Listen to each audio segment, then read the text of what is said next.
Chegamos ao modernismo. Aqui eu tenho um poema do Oswald de Andrade, do livro Pau-Brasil. Quando eu falo em modernismo, existem quatro, sem dúvida. A primeira geração, que vai de 1922 a 1930, que é um desdobramento da Semana da Arte Moderna, mas também das vanguardas europeias.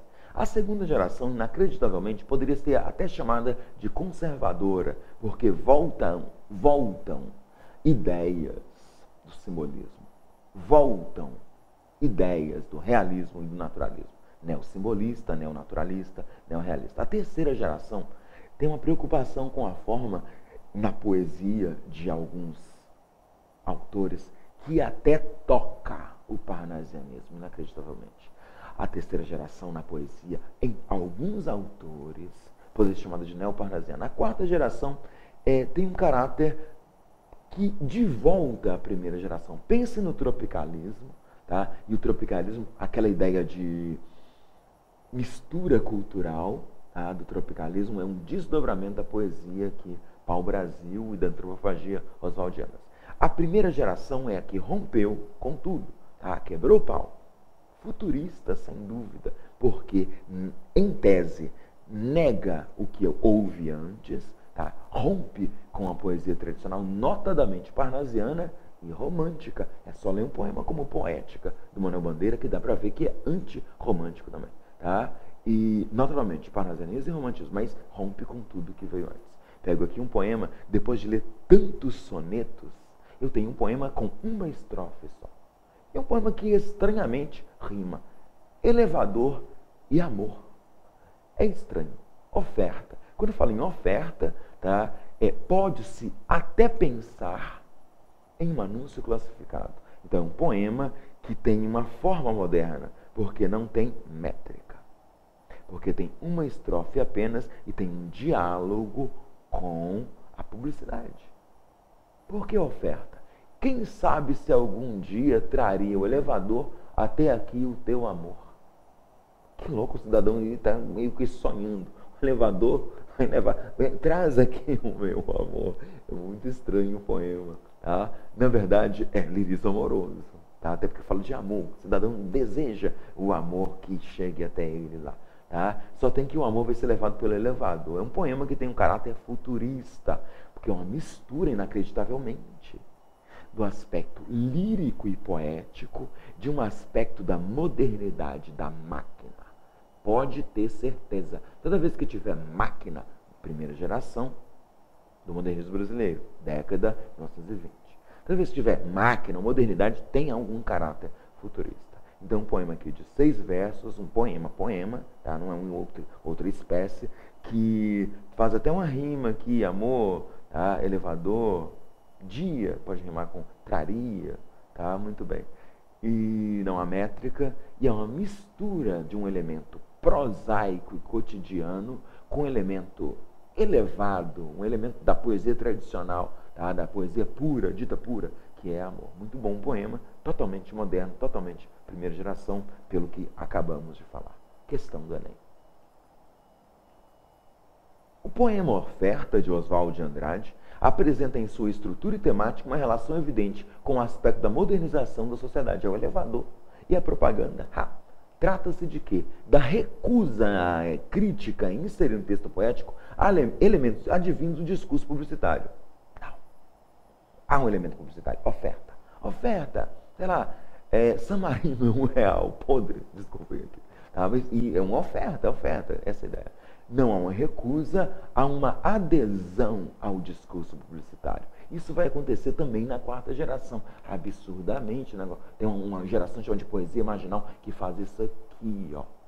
Tá? Traz outros gêneros, tá? Sem métrica, sem rima, poesia do cotidiano. A poesia marginal retoma muito, ou em muito, a primeira geração, principalmente Pau-Brasil, principalmente Oswald de Andrade. Letra A eliminada. Erro, recusa em inserir elementos do discurso publicitário. B, impossibilidade da poesia de incorporar as novidades do mundo moderno. Besta. B de besta. Condição não, surdo. Tá? Até porque rima, olha o absurdo. O normal é amor e dor, amor e dor, amor e dor. Sofrimento, amor, sofrimento, romantismo. Aqui é amor e elevador. Tá? A letra B está eliminada. Associação crítica entre as invenções da modernidade, elevador. e a criação modernista.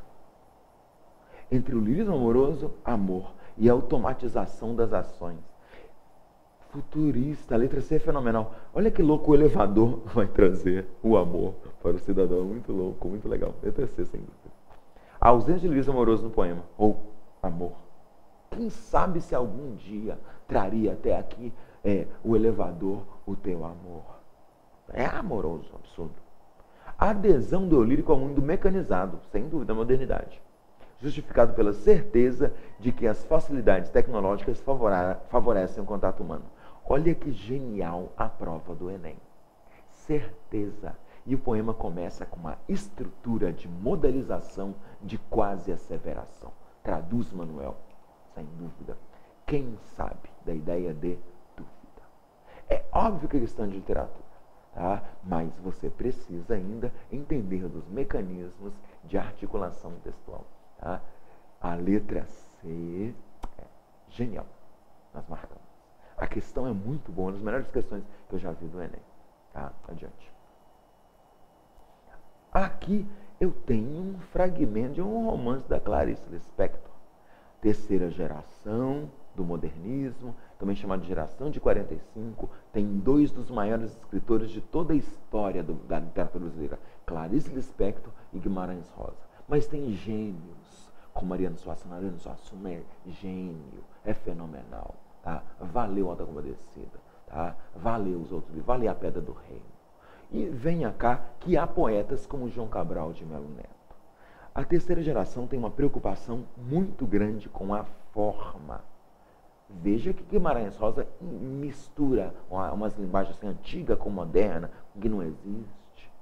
A linguagem é muito deslumbrante, é muito elaborada, tal qual a linguagem da Clarice Lispector, tal qual acontece com o trabalho cerebral. Uma linguagem muito elaborada, tá? E até por vezes transparente na poesia social do João Cabral de Melo Neto. Toda vez que eu leio um texto e não entendo muito, tá, o que vai acontecer aqui, eu apelo. Eu apelo para 4 grandes núcleos temáticos da literatura. Todos os textos que você vir ou que você ler tem 4 grandes eixos: amoroso, social, filosófico, metalinguístico. É assim que eu vou conseguir entender esse fragmento de A Hora da Estrela de Clarice Lispector. Tudo no mundo começou com um sim. Uma molécula disse sim, a outra molécula nasceu a vida. Filosófico. Mas antes da pré-história, a pré-história da pré-história, havia um nunca e havia o sim. É muito elaborado, tão elaborado que eu não tenho muita noção do que ele está falando, não. Mas está falando sobre a vida. Sempre houve, não sei o que, mas sei que o universo jamais começou. O início do texto aqui fala sobre o início da vida. É Deus. O início ou não da vida. Tá? É filosófico. Tá? Olha que é o início da vida ali na segunda frase. Uma molécula disse sim a outra molécula e nasceu a vida. Depois, no final, tem um paradoxo aqui. Não sei o que, mas sei que o universo jamais começou. Esquisito. Tem vida, mas tem universo. É muito complexo, mas dá para entender que está falando de um aspecto filosófico. Enquanto tiver perguntas e não houver resposta, continuarei a escrever. Se é escrito falando da escrita, chama-se metalinguagem. Como começar pelo início se as coisas acontecem antes de acontecer? Está filosofando, eu não entendo direito, não. Coisas acontecem antes de acontecer. É um paradoxo, de novo. Tá? É um absurdo. Mas é metalinguístico. Também é filosófico. Se antes da pré-história já viu os monstros apocalípticos, what? Se essa história não existe, passará a existir, what? Pensar é um ato, sentir é um fato. Esse é um traço da escrita da Clarice Lispector. Há muitas reflexões, tá, existenciais existenciais e filosóficas e metalinguísticas, mas de vez em quando aparecem assim, brilham umas frases. Eu poderia chamar de aforismo. Guimarães Rosa também vai fazer isso. Viver é um negócio muito perigoso, que fala Guimarães Rosa. Pão ou pães é questão de opiniões, diz Guimarães Rosa. Isso aqui, eu estou na quarta linha do segundo parágrafo. Pensar é um ato, sentir é um fato. Essas frases curtas de caráter filosófico são chamadas de aforismos. Ok? Ok, já caiu até uma questão do Guimarães Rosa sobre isso aqui. São essas frases que algumas pessoas escreviam no Facebook ou nas redes sociais. Peço desculpas aí, mas escreviam esses negócios assim. Que bonito, não entendi direito, mas é bonito. Adiante. Os dois juntos. Sou eu que escrevo o que estou escrevendo? Felicidade. Nunca vi palavra mais doida inventada pelos nordestinos que andam por aí aos montes. É muito complexo, é um texto paradoxal, mas dá para ver muito claramente que é filosófico e metalinguístico. É existencial, é da vida e é da escrita que está falando. É um sujeito aqui em primeira pessoa, eu tiver, tá? Que está escrevendo isso. Narrador, locutor em primeira pessoa. Como eu irei dizer agora, essa história será o resultado de uma visão gradual, metalinguagem. Há 2 anos e meio, vem aos poucos descobrindo os porquês. Filosófico. É a visão da iminência de. Eu não entendo uma frase dessa, não. Tá? Isso é meio filosófico, é um aforismo? Não tem. É filosófico. De quê? Quem sabe se mais tarde saberei. É muito truncado, né? Como que estou escrevendo na mesma hora em que sou lido? Só não inicio pelo fim que justificarei o começo, como a morte parece dizer sobre a vida, porque preciso registrar os fatos antecedentes. É muito complexo, é muito elaborado. Quando você tiver dificuldade como eu estou tendo aqui, tá? É muito complexo, é muito paradoxal. Há informações que não seguem um raciocínio lógico. Quando não é lógico, é lírico, tá? É poético, é literário. Mas use todos os textos falam sobre aspectos sociais, ou filosóficos, ou metalinguísticos, ou amorosos. É óbvio que não vai haver só um, vai haver 2. E um vai predominar. Tá? Essa é a ideia. Questão. A elaboração de uma voz narrativa peculiar, põe peculiar nisso, né? Muito íntima, muito própria dela. Acompanha a trajetória literária de Clarice Lispector, combinada com a obra A Hora da Estrela, 1977, ano da morte da escritora. Nesse fragmento, nota-se essa peculiaridade. Por quê? O narrador observa os acontecimentos que narra sobre uma ótica distante. Como é que ele pode ser distante se é de primeira pessoa? Ok? Mas não, cadê a primeira pessoa? Enquanto eu tiver, como eu iria dizer agora? Então ele está muito próximo. Então pode haver isso na sua prova. É um elemento aqui da narrativa.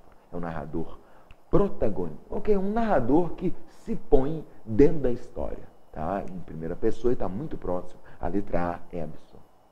Ele não é indiferente, sendo A de absurdo. Não marquei, não. B. Relata a história sem ter tido a preocupação de investigar os motivos que levaram os eventos que a compõem. Esquisito aqui, muito estranho. Revela-se um sujeito que reflete questões existenciais e sobre a construção de um discurso. Olha como funciona. A letra C é fenomenal, tá? Ele fala sobre a escrita e fala sobre a existência. É só isso que ele fala. E como é complexa a existência ou complexa a escrita, ele escreve de forma paradoxal, absurda, de uma forma pouco clara. Lembra mesmo o parnasianismo. A letra C é boa. Admite a dificuldade de escrever uma história em razão da complexidade para escolher as palavras exatas. Ele não fala das palavras exatas, não. A preocupação não é com a forma, é com o conteúdo. Veja. Último parágrafo, terceira linha. Quem sabe se mais tarde saberei como que estou escrevendo na mesma hora que sou lido. Só não inicio pelo fim que justificarei o começo, como a morte parece dizer sobre a vida, porque preciso registrar os fatos antecedentes. Ele está falando sobre escrita, mas não sobre escolha de palavras. Ele não fala sobre escolha. Quem fala sobre escolha de palavras é o poeta parnasiano. Tá? Metalinguagem também. A letra D está eliminada. Não há preocupação em escolher palavra exata. D, eliminada. O narrador propõe-se a discutir questões de natureza filosófica e metafísica. Incômodo narrativo de ficção. Meu Deus, desde que a gente é gente, tá? Desde que o humano é humano, fala-se sobre a natureza. Tá? Pegue os haikais ou haiku japoneses. Tá? Camões. Tá? Camões, Shakespeare. Sempre. A literatura sempre falou sobre a vida, a morte, tá? O mundo, o homem. São temas eternos, temas que atravessam todas as escolas, todos os tempos. A letra E é absurda. Marca, obviamente, a letra C. Adiante.